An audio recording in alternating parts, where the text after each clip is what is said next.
Running Sentences presents Tangled in a Criminal World. Part 1.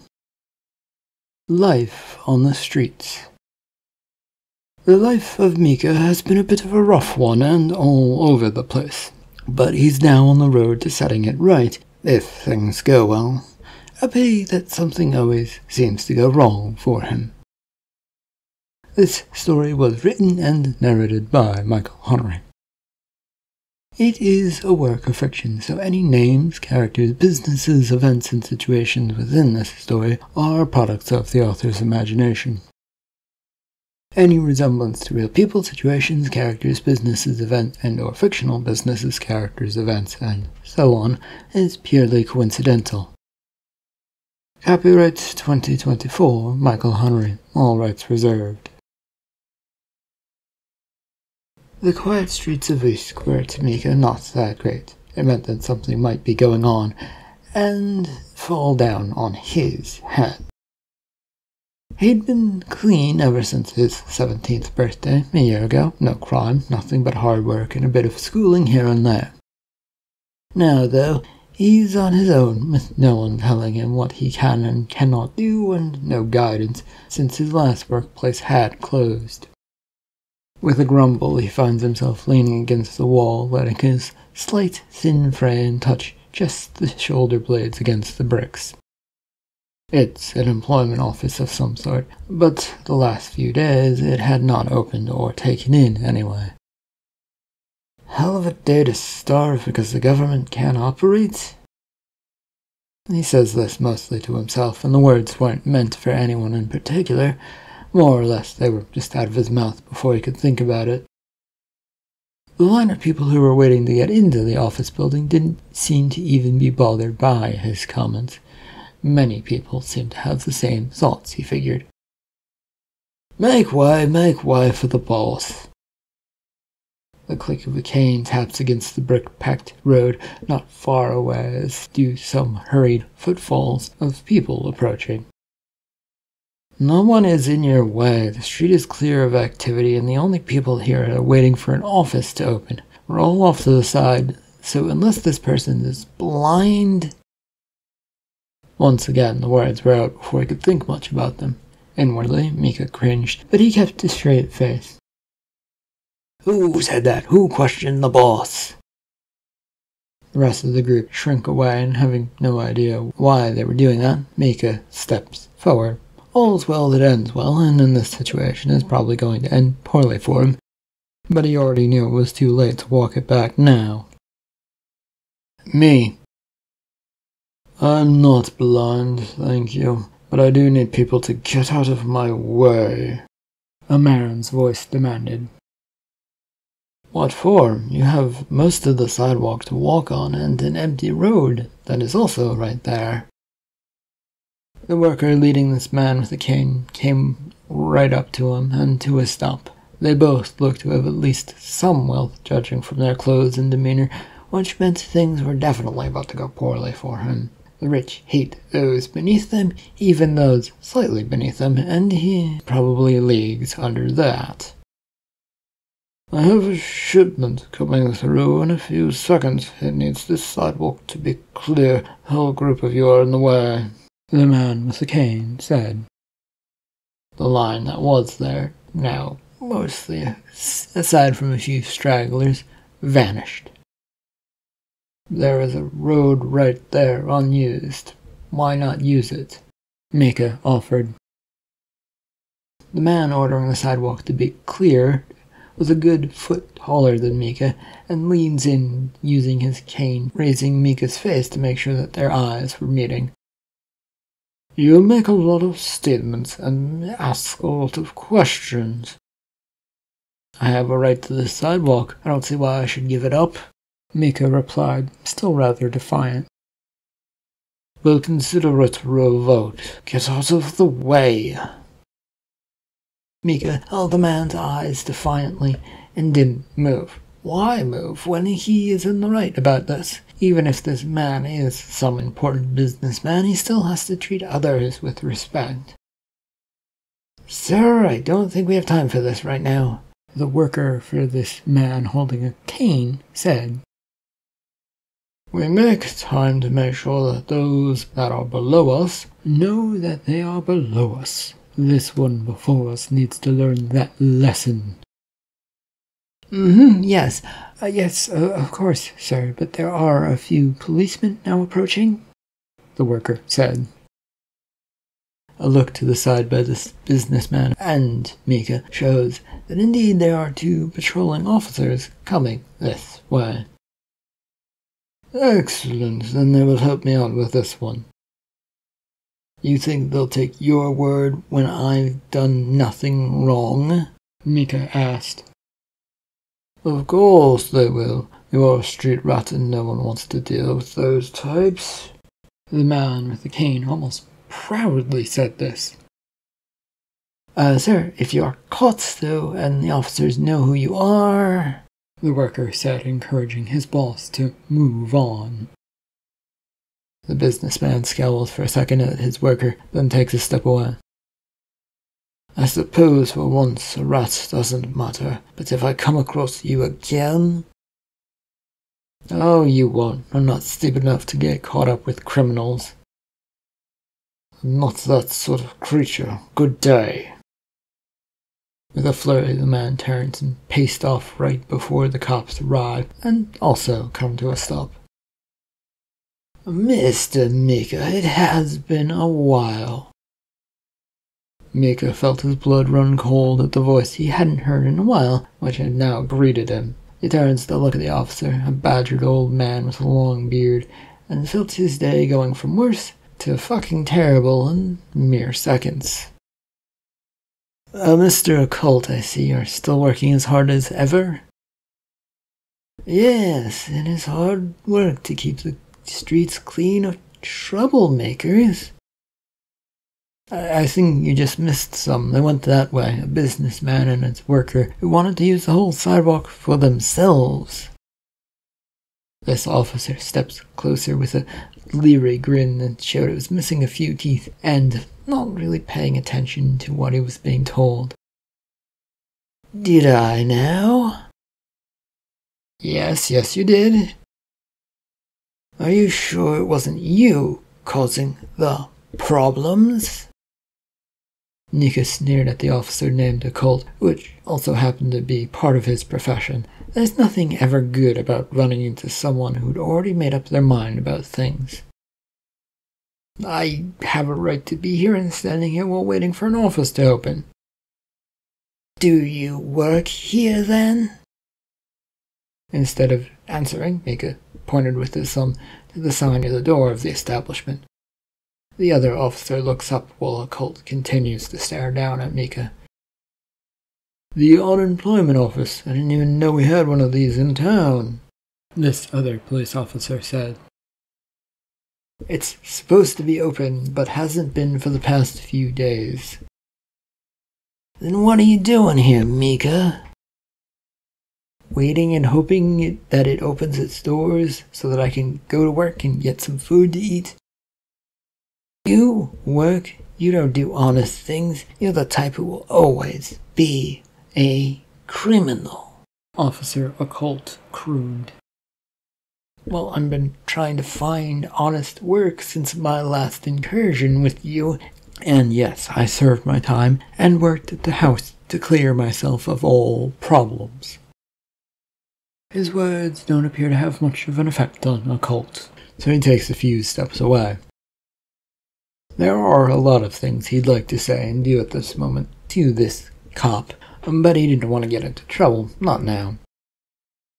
"You going somewhere?" Occult asked. "Well, the office appears to not be opening, so I'll go see if there is work elsewhere." He took a few more steps away, watching carefully as he did so. Neither officer seemed to do much, so he bolted away, running, for where he could find some safety away from those fools. His run took him to a spot where most cops won't go unless they have a lot of backup. The docks. Here there's work, but only if you know someone or someone at least somewhat trusts you. Micha unfortunately had neither of those options going for him as he threads his way through the crowd. His somewhat smaller frame making it easy to get through the bustling crowds that kept work going constantly here. A few turns here and there, and he found himself near the ship hiring office that didn't have much of a line to it. That didn't bode well, but he joins it, looking about in case he might come across someone he does know, but no one appears. The line is a quick-moving thing, and he barely has to pay any attention, which is nice, since there's a lot to take in and figure out what kind of jobs they're searching for. Next. Name's Micha, looking for whatever you might be able to offer. You been hired here before? The worker asked. Not this particular place, usually around the area and sometimes in the middle section of town. What's your specialty? I'm good with people and talking, though I've done a lot of different jobs. Please, I'll just take anything as I haven't had money to eat even in the past few days. One of the workers behind the dock worker with a big book of jobs leans in. There is a hushed whisper between the two and then a nod. You okay in an office? The worker asks once the conversation ended between them. If it is work, then I'll do what you need. Then follow this man, Cord, to where you will work. Micha looks to the man that stands behind the dock worker and the bookkeeper, and the one that is staring him down. Tall, rather regal-looking man whose clean clothes don't totally fit with the environment around them. Well, lead the way, sir. In a quick few steps, he's led to a nearby alleyway next to a shipment office, which wasn't where Micha was expecting to go, but he keeps up with the man who has yet to say anything to him. Can you tell me what kind of work I'll be doing? Silence as the pace picks up and their walk continues. I'm a great help and I can work fast if I know what I'm doing. Running. It takes a moment for Micha to understand, put the thought where it should go. It does not make complete sense for him. Running is the sort of job one does for illegal activities. His footsteps falter as he looks to this man with a cold worry sliding through him. He's been clean and away from crime for a while. He did not want to get back into it. Illegal stuff? Micha asked worriedly. Notes across town. Illegal or no, sir? Micha persisted. It isn't illegal to send a note from one place to another, so no. Relief was not coming to Micha at that moment. Nope. Illegal things could be written on those notes, which he could get in trouble for. He now wanted less and less to deal with this, but his stomach also grumbled to remind him that there wasn't much else he could do. How long is it, and how much will I get paid for doing this? Job is for a week if you're good, and then you'll never hear from us again. As long as you don't run foul of anyone, pays 3 gold pieces a day. For running? Yes, the man said to Micha's question. That sounded way too rich to be true, and they had arrived at the door, which is Mr. Cord knocks on, and then enters without waiting for anything else to happen. Micha wasn't hot on his tail, having taken in all of this information, which is a lot in his mind, and it does slow him down. Still, he gets there and peers inside a dark sort of space. It was hard to make out, and he found himself stepping into it. The busy space inside had a lot of desks and people moving about. Pieces of paper went from one spot to the next, and then moved onward, continually moving about the room. It is quite the sight to see, but Micha kept moving, since the man, Cord, keeps walking away towards the corner office. There he pauses and knocks again, this time waiting for an answer. The boss is in here. Is there anything I should know? This earns a bit of a sharp, surprised look for the man. For so many questions, you sure know how to get the right ones. I know the flow of things and have worked a few dark corners, Micha replied to him. Come in, a voice called from beyond the door. A crowded space with several men and a few women sit in an office stacked with papers. They surround a man who is looking over some of these so-called papers, which he then hands out to the workers around him.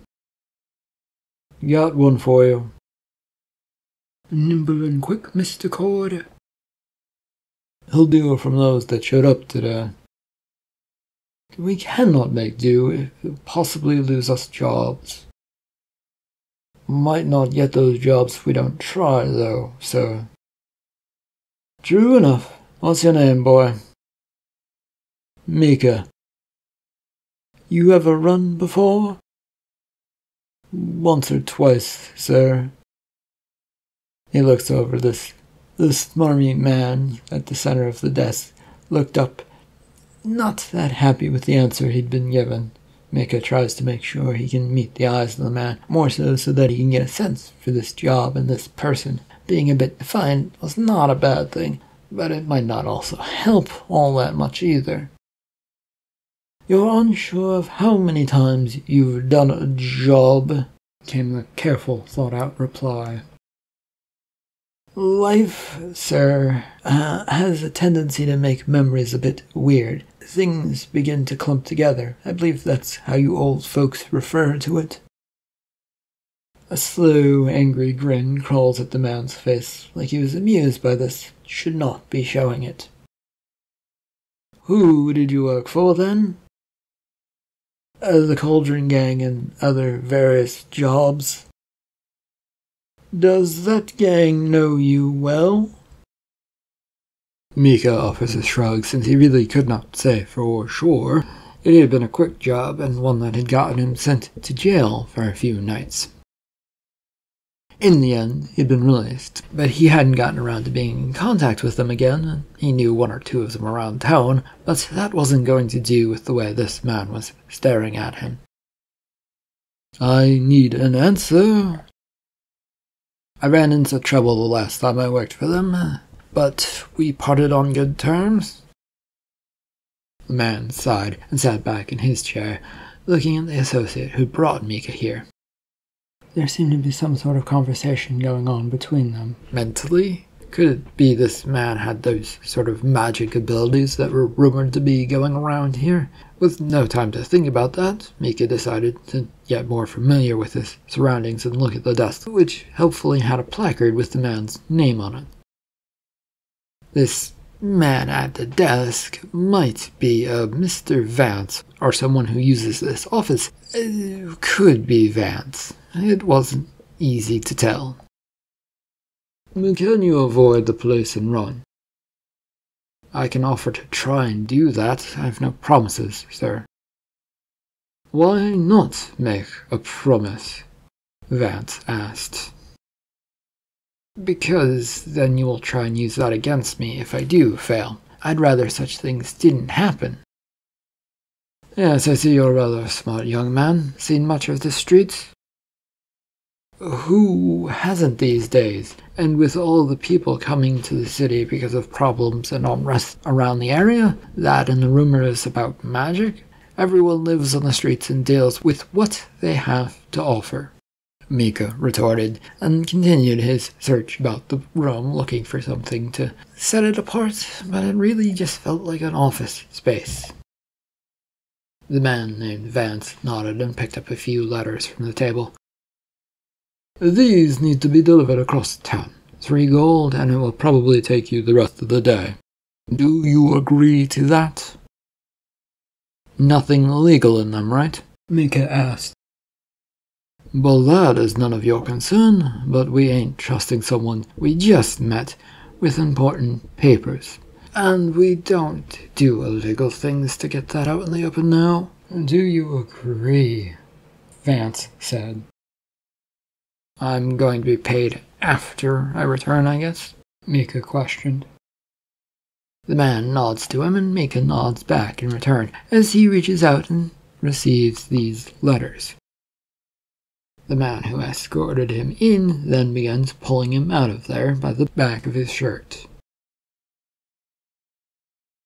They went back out the way they came until they were in the alleyway.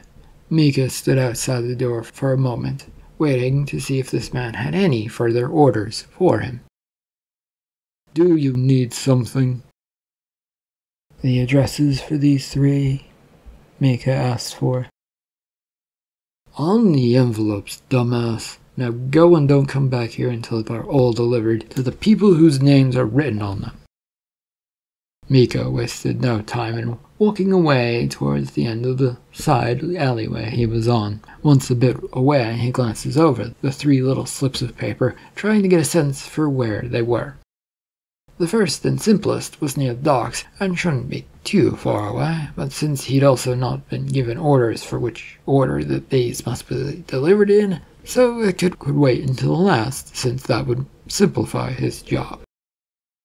With a plan of some sort in his mind, he slipped out, pocketing the envelopes into a hidden-away pocket in his pants. He made his way from the docks, not running, but taking a street-crowded pace to get where he was going. Actually, running, as the job implied, would merely attract the attention of the police, who were always on the lookout for reasons to stop people. The main street was crowded this afternoon, though, which made it easier for him to get where he was going undetected. Not that he needed to be undetected, it just made him feel safer, and the thing is, it felt extra safe at the moment to take that sort of stance. The building he was looking for on this main street was called Richard and Bloom Shop, which was part of some bigger building that he'd heard about. This section of town, where the well-to-do and well-off tended to mingle for a bit, was not his usual space to be. It was nice to be around, but the people around here also expected a certain level of nice clothing and cleanliness to them. "You there, boy, you don't look like you belong here." Well, it's a free road to walk on, and business is needed to get done. I'm delivering." The man tries to grab at him to stop him from getting anywhere further, but Micha wriggles successfully away and takes off into the crowd.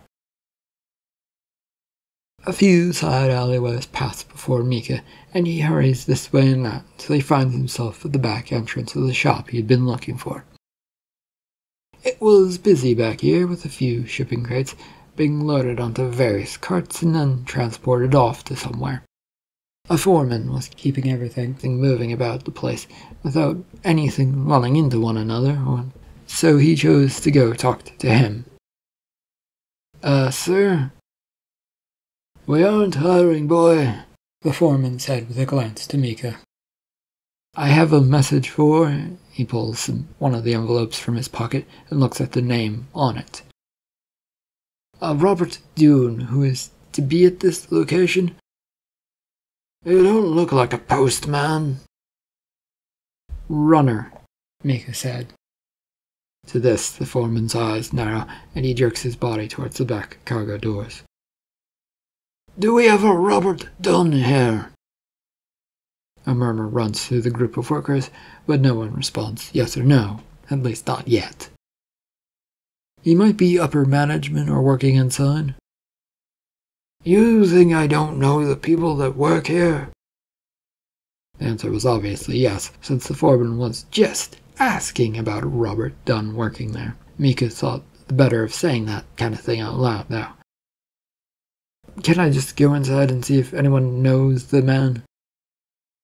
"In my busy workplace, you think you can walk about in a spot where boxes are moving here and there? You'll get killed." "I'm quick on my feet, or if you preferred, I could go to the front door. I felt like my looks, though, wouldn't get me through that way." "Wait a minute, we'll see if this person is there." The foreman rumbles a few steps closer to the door to the back of this place. Micha, though, did not wait about, standing in the same spot he'd been in, namely because carts and cargo kept moving about, and he didn't want to be hit by any of it. No, he followed, but not too closely to this man. Eventually a worker emerged and then looked down at them questioningly. "Who are you calling for?" "This little one says he's got a letter from Mr. Dune, Robert or something." "I'm to deliver a letter to him from a Mr. Vance at the docks, and it has to be him." "The only one here by that name is one of the bosses. I don't know what he'd have to do with the docks, though." Micha nodded to the comment and then spoke up. "It doesn't matter to me what he does or doesn't have to do with it. And this is a business that takes shipments from the docks all the time, isn't it?" "Well, yeah, but he deals with the front of house things." Great for him, sir. I still have a letter, Mr. Worker, to give to him and take any potential response he has. Can I see him, or can you bring him down to meet me?" There was a small nod from this office worker in their clean, nice clothes, though there are now a few dirty splotches appearing on the pants, thanks to just being in this area. "Suppose you should come up." In a quick move, Micha jumped up onto the platform where carts could roll up and load and unload their goods, and wiggled his way fully up. This was one of the few loading areas not in use, but that appeared to be about to change. There was no time wasted in getting through the supply area, where all of the boxes were kept. The set of stairs hadn't been far away, leading them up to an open office with plenty of clerks working away, typing and writing at this and that. They went past in a hurry and straight to the office that had Mr. Dune placard on it. The office worker knocked on it and then opened the door as they both went inside. A stuffy space with no room for anyone, let alone 3 people, and made for a stiff environment. The man he was supposed to meet had his head slumped against the desk. "Sir?" "What?" The muffled response came from the head that was still lolling against the wood and didn't appear to want to lift up. "You have a letter that is to be delivered to you by a runner." The man finally looks up with bloodshot eyes and a confused look on their face. It takes a second for them to concentrate, and then their eyes land on Micha. "Who are you?" "A runner from the docks with a letter." "From who?" this Mr. Dune said. The man was now sitting straight up, with a worried look on their face. Micha dug out the letter from their pocket once again and offers it up. "It's from the desk of a man known as Mr. Vance," Micha replied. The letter is snatched out of his hand, and he let it go, then stood back to see if there was going to be a response. Opening it with shaky hands, the man waves him away. "No response needed. Tell them that the message is received and that things will be taken care of." With a nod, Micha turns to the office worker. If you could be so kind to show me back out so I don't get in trouble and run into things or get killed by boxes." Out of that office, Micha hurried from that section of town to the newly built rich mansions not far from the river. It was a closed-off area to certain types, which meant he would have to be careful. The cops around here would let people walk around, but one couldn't be seen interacting with anyone who happened to own houses unless they were part of the house staff. It was a challenge to find the place on this next letter, with the headache of trying to figure out how to get to them. Eventually, in a small area, a not-so-nice side road, Micha stopped. There was a door with a sign for delivery on it, and the address matched the one he had, so he knocked on the door, and it opened with no one coming to greet him. "Hello, I have a delivery of a letter to a Mrs. Bloom." No response, so he stepped inside to the yard beyond, looking for someone. No one appeared, and he stood for a moment frozen. Then, with a sigh, stepped further in. The blooming garden of a variety of plants came before him, and Now he could finally see a person standing at the back of a house tending towards a few plants. I have a letter for Mrs. Bloom. Is she here?" The lady turns to see him holding up the envelope and offers a smile. "Are you from the docks?" Micha nods to her, then holds up the correct letter in his hand. She moves to take it from him, but he pulls back in a moment. "Are you Miss Bloom?" She nods affirmatively, and so he hands it over, and she looks over the rough envelope, but doesn't open it. "Do you have a response you wish to send back?" "Oh, I suppose a verbal response that I understand and will be there at the appropriate time, if this is from Vance." Micha nods to her, which she nods back and stuffs the letter into her dress, near her cleavage. With nothing further to do, Micha merely finds himself bowing for some reason and then backs out of there. He cuts his way back through town, rather proud of himself for getting things done in such a quick manner. All that was left was the Naval Institute by the docks. It would also be a problem if the naval figures decided they didn't like his looks, but there was little he could do about that right now, and from the droll section of the rich part of town he hurried that way. The Institute itself was a guarded building, ornate in brutish fashion, and well hidden behind wrought iron fencing and gates to keep everyone away that they didn't want. Deciding that the best approach would be to go right up to the gates, Micha dodged through the plethora of people at the docks and got to the gates. The groups here were busy getting off work or getting on work, or freshly arriving to start that next shift working this area. A few guards stand near the gate, stopping anyone from getting close to it, but Micha walks right up to them. "Excuse me, I have a letter to deliver to Captain Viceroy if he's on the grounds." One of the guards steps forward and presents their hands to take the letter. Sorry, I only have orders only to place it in the hands of the captain. Please, get him for me." The hand remained where it was, waiting for the letter, which Micha was definitely not going to give it to him. A group of officers had arrived at the gate, which had opened for them, and they stared at the odd sight of Micha standing there, and waiting to see what would happen. Officers, are any of you Captain Viceroy or know of him?" Micha asked. There was a bit of a chuckle that went through the group before a man was pushed forward, a weaselly-looking guy with everything he wore not quite fitting him as well as it should.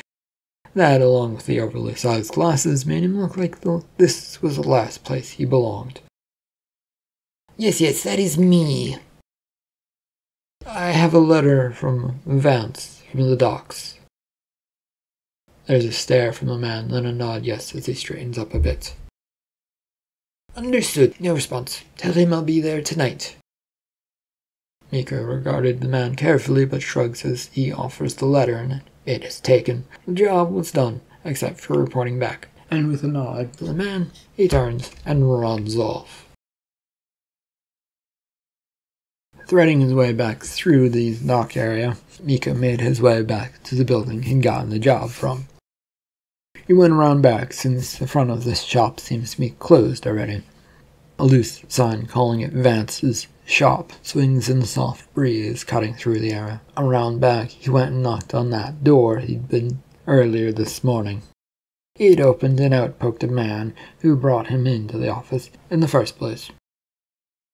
"Is the job done?" No replies, but they all said they would meet up at the appropriate spot, whatever that means," Micha said to the man. "You did good." Micha stands for a second looking at the man waiting for his payment. At first the guy doesn't look like he's going to pay him, but then half the promised pay comes out. "This is half," Micha said.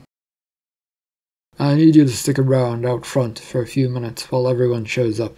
Once that's finished, you'll get the rest, okay?" It most certainly was not, but there was also nothing he could do about this. With a bit of a sneer, he shrugs and heads back around to the front of the store. Micha stood and waited for quite a while, a good long while waiting for something to happen. Much longer than the few minutes he'd been promised, as he was now standing around the plaza in front of the shop. The people around here moved at a good pace, with their heads down, and always seemed to have someplace else to be. Eventually the evening turned to the late evening as a fog rolls over the river and then the docks, obscuring much of this place. The crowds dwindled down even further, and he kept standing there, getting colder and colder. 3 shadows emerged from the different directions and headed for the front of Vance's shop. They come to a stop when they see Micha standing about. "The messenger boy is here, whatever for?" "Well, Mr. Captain, it is likely he's been told to stand around until we show up," Miss Bloom said as the nervous office worker glances about, trying to peer through the fog. He, at least, unlike the lady and the captain, was not paying attention to Micha. It was all fine by him. All Micha cared about was getting paid, which seemed unlikely at this moment, and he wondered if he shouldn't just leave. "What are you doing here, boy?" the captain asked. Waiting to get paid. I was told to wait, so I'm waiting." "It must be pretty good money to have you waiting out here in the cold among thieves." Yes, but I'm not sure it is anymore." He wasn't entirely sure what Miss Bloom meant by that, but he didn't want to know either. Stick your head into situations and ask questions, it would only end badly, especially for him. "Why were we called out?" "It was in your letter, Mr. Doone. If you'd read it, you would have known what is going on and why." "Of course I read it, Bloom. It isn't the first thing I did since I was sure I can't trust the sender, since he's always up to something." "Yes, Doone, and we are always up to something as well. It's the balance of the game we play and how it plays out. We do something, they do something in return, tit for tat, and so to speak." "Well, it makes me uncomfortable," Captain voiced Roy. In the distance there was the sound of a boom, an explosion of some sort going off. It was then followed by another bit, closer, but still distant, and finally one close by. "What was that?" The front door rattles and opens as Doone asks the question, and Mr. Vance steps outside. "That, dear sir, was your business going up." End of part 1 of Tangled in a Criminal World. Thank you for listening.